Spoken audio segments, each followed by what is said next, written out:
Hey guys, welcome back out to Culture Redneck Garage. I'm out here at my home on a lunch break today, making quick work of something I wanted to do on my Subaru Rail Dragster build. Volkswagen based originally. The transaxle is Volkswagen, of course. Anyways, I thought I'd do a little story time today. I came out here because last night I didn't get to pull the axle out of this old transaxle. I had to get in there and get some shims for my big live axle, the one that I've been building for this to make it quite a bit stronger. So anyways, in doing so, I thought I would do a little quick story time. I had never raced before back when I was, 18, 19 or so, but I always kind of wanted to get out and pedal in dirt drags. And I guess I was about 21 when I first started doing that, and I didn't have a set of paddles. Me and my dad went to go get some parts at somebody's house, and he had a whole bunch of VWs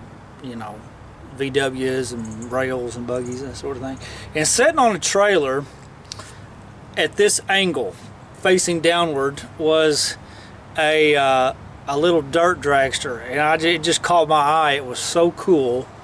And it had I guess the front wheels were sort of bowed like this, and it had a set of old paddles on it with some old steel wheels, and it was a mid-engine sort of thing. It didn't have an engine on it, but it did have this transmission, this live axle.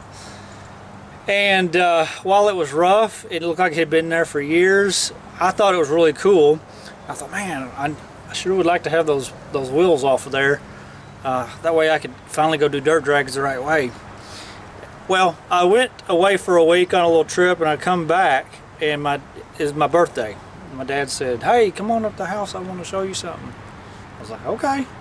So I drive up, and sitting there by the side of the driveway is that rail with the paddle tires and everything, and I was excited. I think he gave $100, for the rail, the transmission, and the paddle tires and wheels and all that stuff.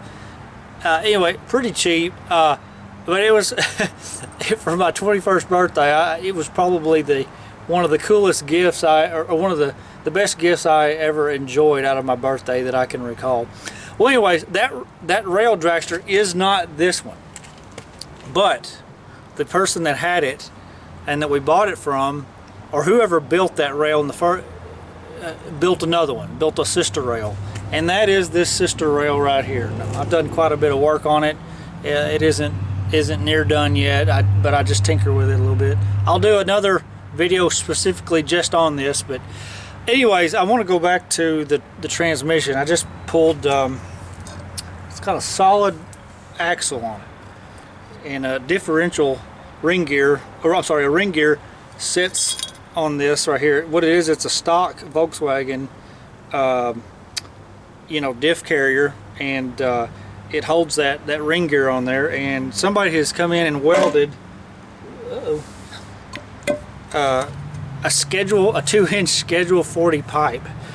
I would never want to use Schedule 40 on it because it just flexes too much. And in fact, I think the reason why they stopped running this rail is that this axle has a slight little bend in it.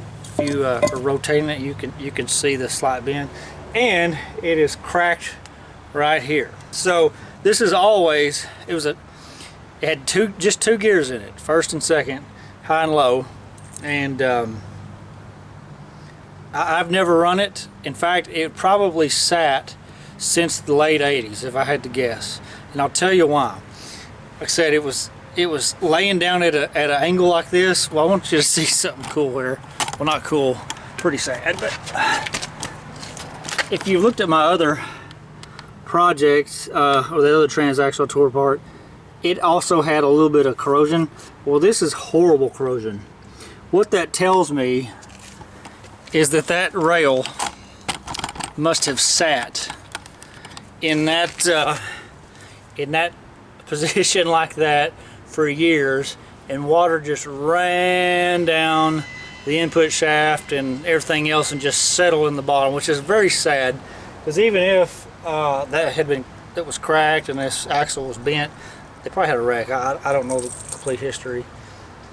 It's kind of sad because, you know, it just rotted, and but anyways, I was able to salvage some stuff off of it, that sort of thing. So, but yeah, so that's what sort of got me wanting. I always wanted a dragster, so that kind of got me into wanting this.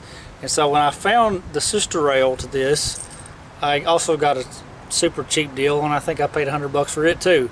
It's in a lot better shape though. Had better wheels and stuff on it, and so anyways, that's not a ton of information, but I just thought I would share that while I had this out. I didn't really take off. As I was taking this off, I thought, well, I should be filming this, but nevertheless I didn't. So I need to go ahead. I got these little shims out. I need to throw the axle back in there and then put this guy on. That's the cover. Essentially what it does, it's got a big bearing in it on each side. There's the bearing in there, and it's on this side, and you sandwich it in. Got a little oil seal right here, and the axle just turns on that bearing. That's why they call it a live axle. No suspension in this thing. People did that back in the late 70s and all throughout the 80s a lot of times in racing mid-engine rails back there, and it was pretty successful. So I'm going to follow in that footsteps. So anyways, hope you enjoyed or got something out of that little story. I'm going to throw her back in here and get on back to work. We'll see you guys later.